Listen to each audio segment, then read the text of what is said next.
John Coltrane. John William Coltrane, September 23, 1926, July 17, 1967, was an American jazz saxophonist and composer.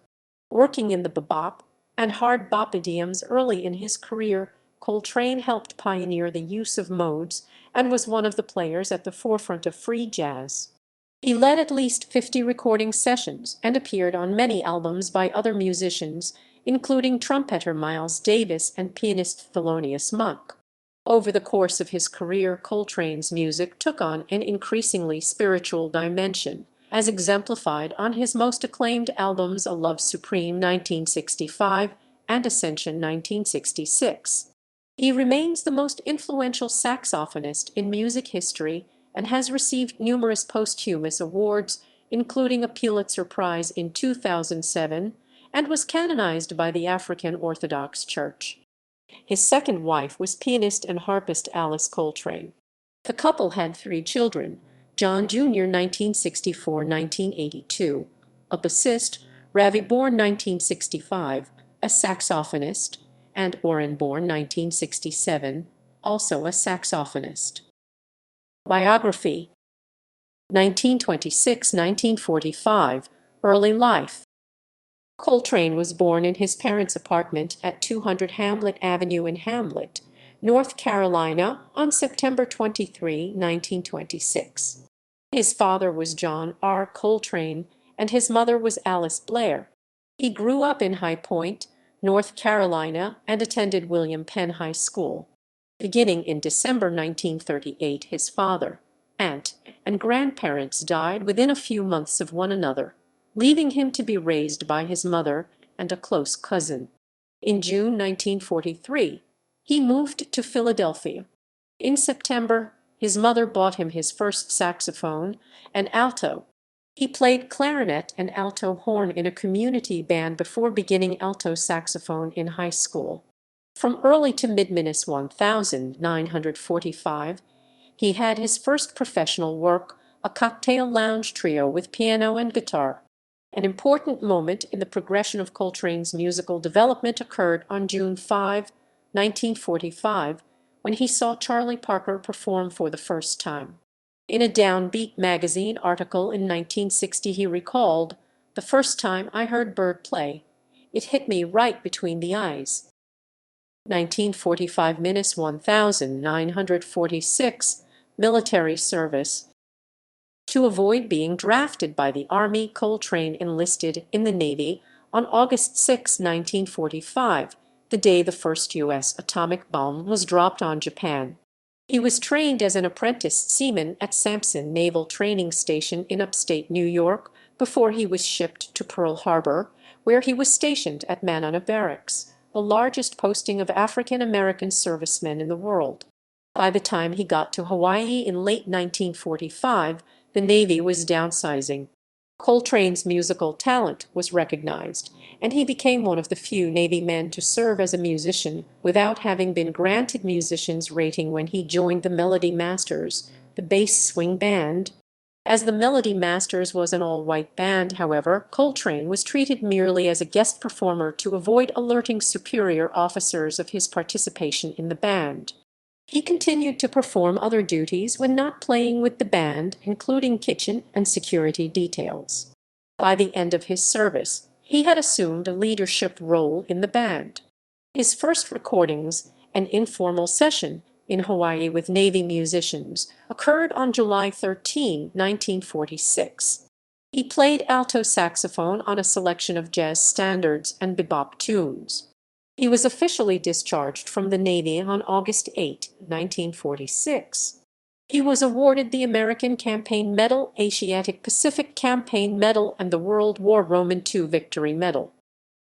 1946–1954, immediate post-war career or career or career, post-war career or career, or career or career or career, post-war career or career or career or career or career or career or career or career. After being discharged from the Navy as a seaman first class in August 1946, Coltrane returned to Philadelphia, where he plunged into the heady excitement of the new music and the blossoming bebop scene. After touring with King Colax, he joined a band led by Jimmy Heath, who was introduced to Coltrane's playing by his former Navy buddy, trumpeter William Massey, who had played with Coltrane in the Melody Masters. He studied jazz theory with guitarist and composer Dennis Sandel and continued under Sandel's tutelage through the early 1950s.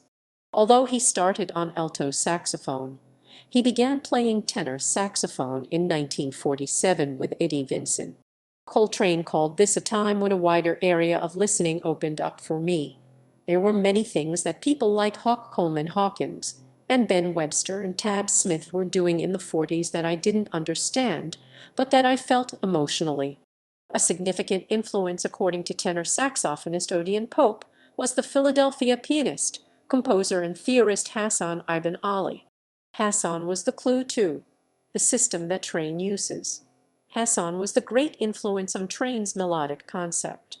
Coltrane became fanatical about practicing and developing his craft, practicing 25 hours a day according to Jimmy Heath. Heath recalls an incident in a hotel in San Francisco when, after a complaint was issued, Coltrane took the horn out of his mouth and practiced fingering for a full hour. Such was his dedication, it was common for him to fall asleep with the horn still in his mouth or practice a single note for hours on end.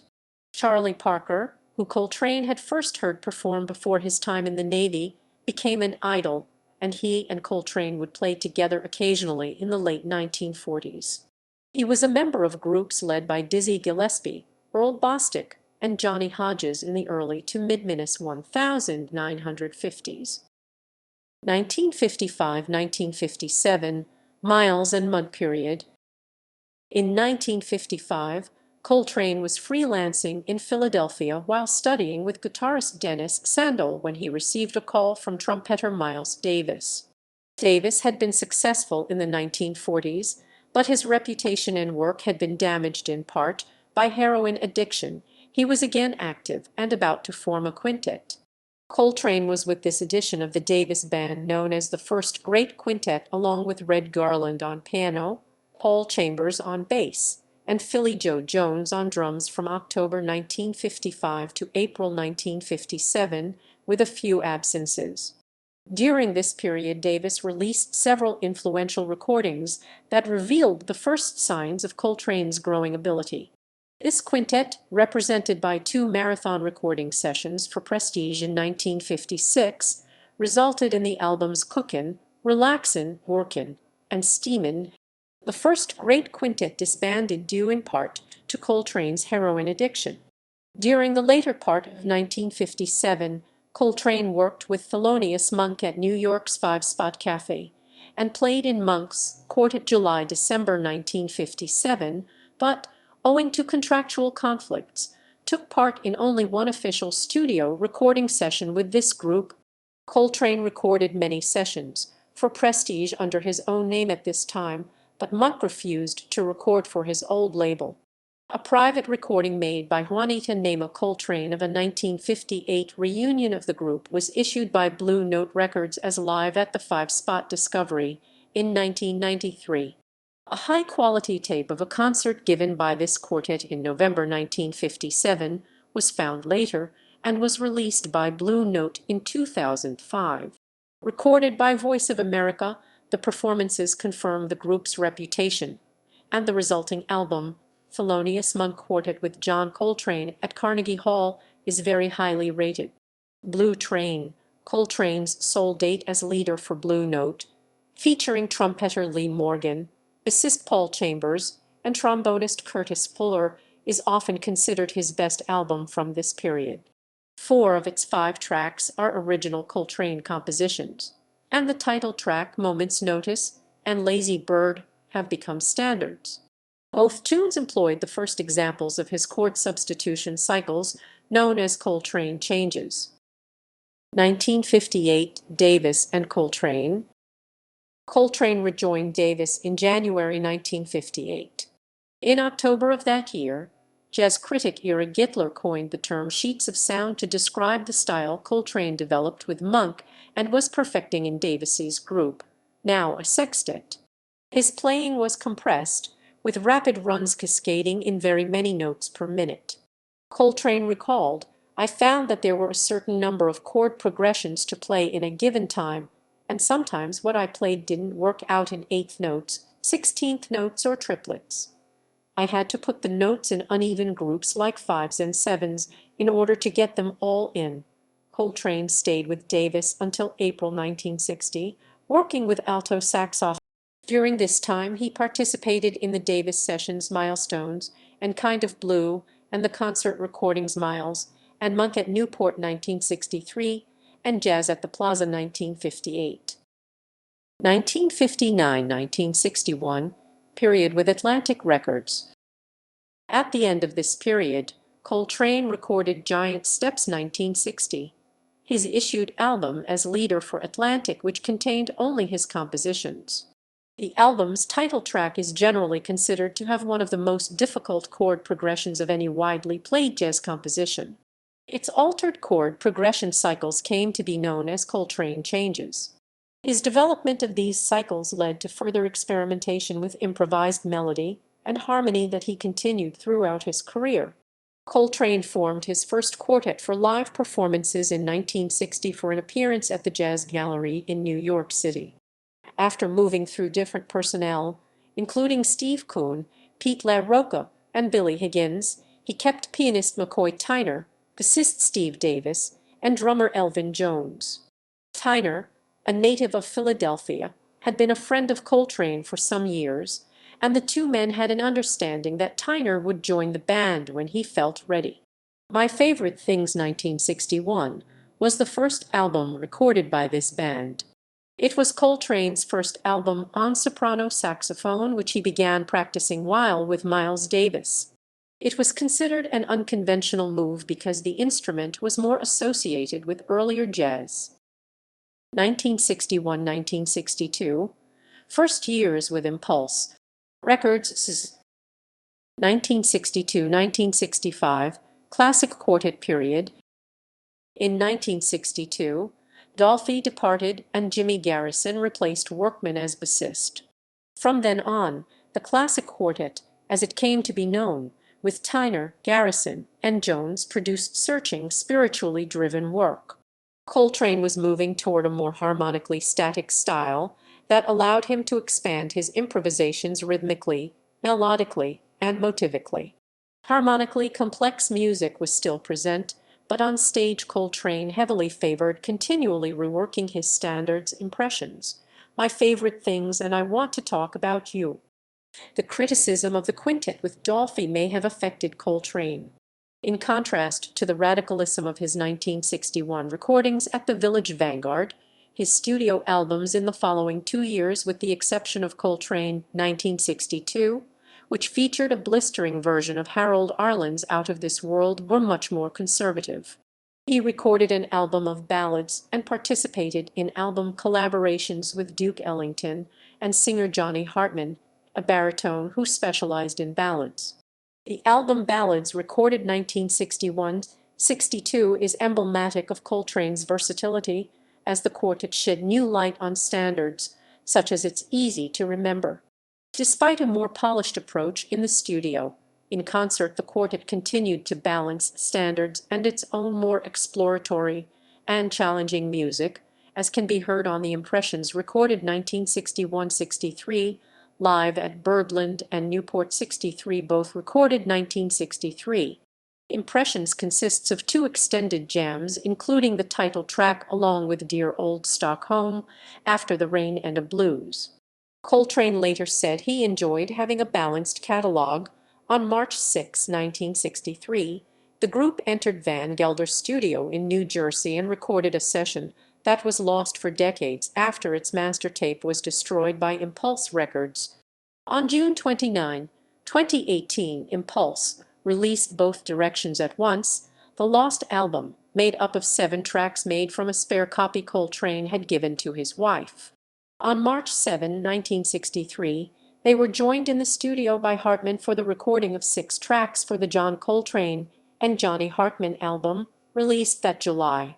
Impulse followed the successful Lost album release with 2019's Blue World, made up of a 1964 soundtrack to the film The Cat in the Bag, recorded in June 1964. The classic quartet produced their best-selling album, A Love Supreme, in December 1964. A culmination of much of Coltrane's work up to this point, this four-part suite is an ode to his faith in and love for God. These spiritual concerns characterized much of Coltrane's composing and playing from this point onwards, as can be seen from album titles such as Ascension, and Meditations. The fourth movement of A Love Supreme, Psalm, is, in fact, a musical setting for an original poem. Coltrane plays almost exactly one note for each syllable of the poem and bases his phrasing on the words. The album was composed at Coltrane's home in Dix Hills on Long Island.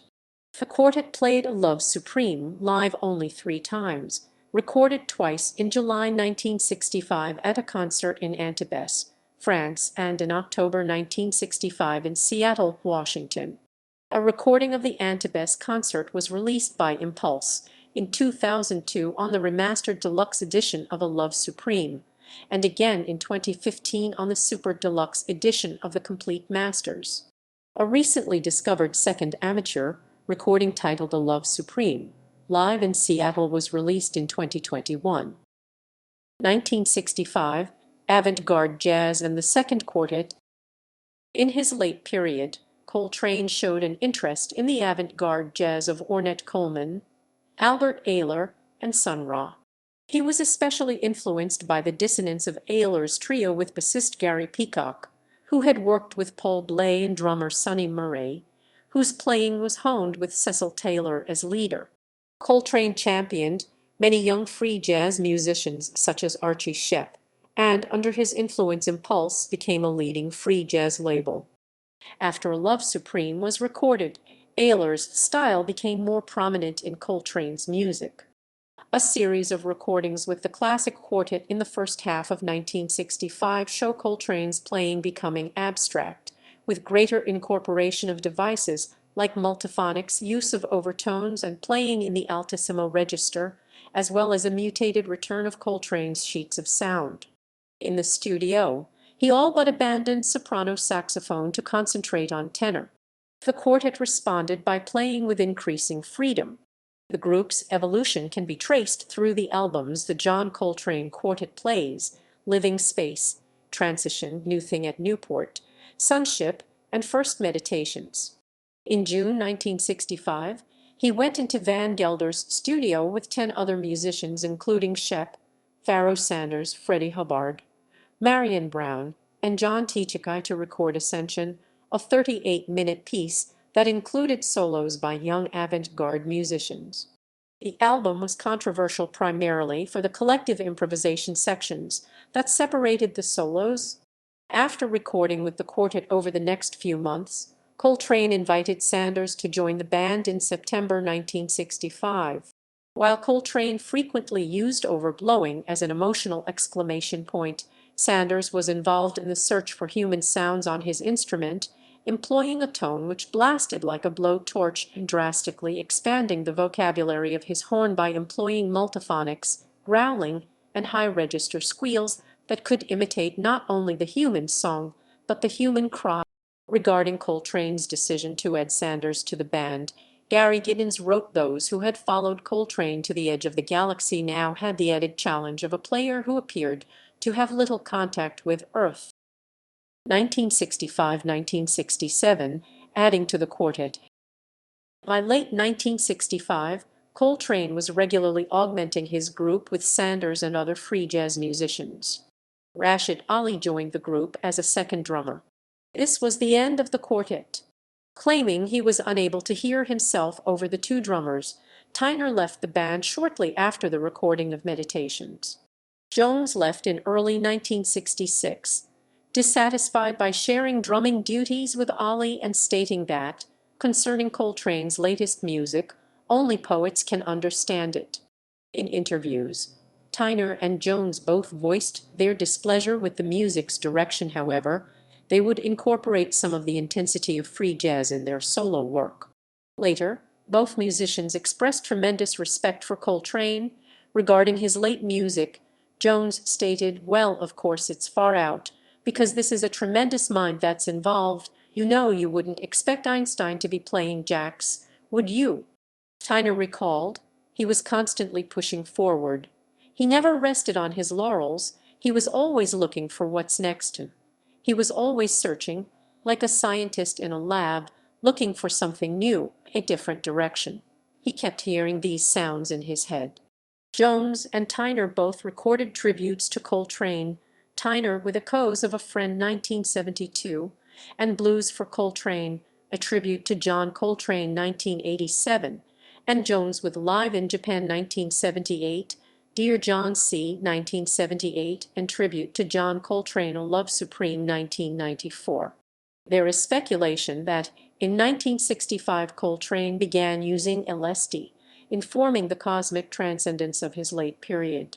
Ed Hentoff wrote, "It is as if he and Sanders were speaking with the gift of tongues, as if their insights were of such compelling force that they have to transcend ordinary ways of musical speech and ordinary textures to be able to convey that part of the essence of." After the departure of Tyner and Jones, Coltrane led a quintet with Sanders on tenor saxophone, his second wife Alice Coltrane on piano, Garrison on bass, and Ollie on drums. When touring, the group was known for playing long versions of their repertoire, many stretching beyond 30 minutes to an hour. In concert, solos by band members often extended beyond 15 minutes. The group can be heard on several concert recordings from 1966, including Live at the Village Vanguard again and Live in Japan.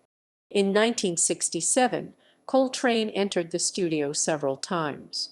Although pieces with Sanders have surfaced the unusual to be has both men on flute, most of the recordings were either with the quartet minus Sanders' expression and stellar regions or as a duo with Ollie. The latter duo produced 6 performances that appear on the album Interstellar Space. Coltrane also continued to tour with the second quartet up until 2 months before his death. 1967. Death. Coltrane died of liver cancer at the age of 40 on July 17, 1967, at Huntington Hospital on Long Island. His funeral was held 4 days later at St. Peter's Lutheran Church in New York City.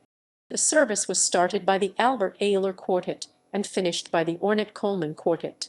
Coltrane is buried at Pine Lawn Cemetery in Farmingdale, New York. Biographer Louis Porter speculated that the cause of Coltrane's illness was hepatitis, although he also attributed the disease to Coltrane's heroin use at a previous period in his life. Frederick J. Spencer wrote that Coltrane's death could be attributed to his needle use or the bottle, or both. He stated that the needles he used to inject the drugs may have had everything to do with Coltrane's liver disease. If any needle was contaminated with the appropriate hepatitis virus, it may have caused a chronic infection leading to cirrhosis or cancer. He noted that despite Coltrane's spiritual awakening in 1957, by then he may have had chronic hepatitis and cirrhosis, unless he developed a primary focus elsewhere in later life, and that spread to his liver. The seeds of John Coltrane's cancer were sown in his days of addiction. Coltrane's death surprised many in the music community who were unaware. Miles Davis said Coltrane's death shocked everyone, took everyone by surprise. "I knew he hadn't looked too good, but I didn't know he was that sick or even sick at all." Instruments. In 1947, when he joined King Colax's band, Coltrane switched to tenor saxophone, the instrument he became known for playing. In the early 1960s, during his contract with Atlantic, he played soprano saxophone. His preference for playing melody higher on the range of the tenor saxophone is attributed to his training on alto horn and clarinet. His sound concept, manipulated in one's vocal tract, of the tenor was set higher than the normal range of the instrument. Coltrane observed how his experience playing the soprano saxophone gradually affected his style on the tenor, stating the soprano, "By being this small instrument, I found that playing the lowest note on it was like playing." After Eric Dolphy died in June 1964, His mother gave Coltrane his flute and bass clarinet. According to drummer Rashid Ali, Coltrane had an interest in the drums. He would often have a spare drum set on concert stages that he would play. His interest in the drums and his penchant for having solos with the drums resonated on tracks such as Pursuance and The Drum Thing from A Love Supreme and Crescent, respectively. It resulted in the album Interstellar Space with Ali. In an interview with Nat Hentoff in late 1965 or early 1966, Coltrane stated, "I feel the need for more time, more rhythm all around me, and with more than one drummer, the rhythm can be more multidirectional." In an August 1966 interview with Frank Kosky, Coltrane repeatedly emphasized his affinity for drums, saying, "I feel so strongly about drums. I really do." Later that year, Coltrane would record the music released posthumously on Offering, Live at Temple University, which features Ali on drums supplemented by three percussionists. Coltrane's tenor Selmer Mark VI, serial number 125571, dated 1965, and soprano Selmer Mark VI, serial number 99626, dated 1962, saxophones were auctioned on February 20, 2005 to raise money for the John Coltrane Foundation. Although he rarely played alto, he owned a prototype Yamaha alto saxophone given to him by the company as an endorsement in 1966. He can be heard playing it on live albums recorded in Japan, such as Second Night in Tokyo, and is pictured using it on the cover of the compilation Live in Japan. He can also be heard playing the Yamaha alto on the album Stellar Regions. Personal life and religious beliefs. Upbringing and early influences. Coltrane was born and raised in a Christian home. He was influenced by religion and spirituality beginning in childhood. His maternal grandfather, the Reverend William Blair, was a minister at an African Methodist Episcopal Zion Church in High Point, North Carolina, and his paternal grandfather, the Reverend William H. Coltrane, was an AME Zion minister in Hamlet, North Carolina. Critic Norman Weinstein observed the parallel between Coltrane's music and his experience in the Southern Church, which included practicing music there as a youth. First marriage. In 1955, Coltrane married Naima Juanita Grubbs. Naima Coltrane, a Muslim convert, heavily influenced his spirituality. When the couple married, she had a 5-year-old daughter named Antonia, later named Sida. Coltrane adopted Sida. He met Naima at the home of bassist Steve Davis in Philadelphia. The love ballad he wrote to honor his wife, Naima, was Coltrane's favorite composition. In 1956, the couple left Philadelphia with their 6-year-old daughter in tow and moved to New York City. In August 1957, Coltrane, Naima, and Sida moved into an apartment on 103rd St. and Amsterdam Ave in New York. A few years later, John and Naima Coltrane purchased a home at 116-60 Mexico Street in St. Albans, Queens. This is the house where they would break up in 1963. About the breakup, Naima said in J.C. Thomas's Chas in the Train, "I could feel it was going to happen sooner or later. So I wasn't really surprised when John moved out of the house in the summer of 1963. He didn't offer any explanation. He just told me there were things he had to do, and he left only with his clothes and his horns. He stayed." But Coltrane kept a close relationship with Naima, even calling her in 1964 to tell her that 90% of his playing would be prayer. They remained in touch until his death in 1967. Naima Coltrane died of a heart attack in October 1996. 1957 Spiritual Awakening. In 1957, Coltrane had a religious experience that may have helped him overcome the heroin addiction and alcoholism he had struggled with since 1948. In the liner notes of A Love Supreme, Coltrane states that in 1957 he experienced, by the grace of God, a spiritual awakening which was to lead me to a richer, fuller, more productive life. At that time, In gratitude, I humbly asked to be given the means and privilege to make others happy through music. The liner notes appear to mention God in a universalist sense and do not advocate one religion over another. Further evidence of this universal view can be found in the liner notes of Meditations 1965, in which Coltrane declares, "I believe in all religions." Second marriage. In 1963, he met pianist Alice MacLeod. He and Alice moved in together and had two sons before he became officially divorced from Naima in 1966, at which time he and Alice were immediately married. John Jr. was born in 1964, Ravi in 1965, and Oran in 1967. According to the musician Peter Laibzali, Alice brought happiness and stability to John's life, not only because they had children, but also because they shared many of the same spiritual beliefs, particularly a mutual interest in Indian philosophy. Alice also understood what it was like to be a professional musician. Spiritual influence in music. Religious exploration. After Love Supreme, many of the titles of his songs and albums had spiritual connotations: Ascension, Meditations on Selflessness, Amen, Ascent, Attaining, Dear Lord, Prayer and Meditation Suite, and the Father and the Son and the Holy Ghost.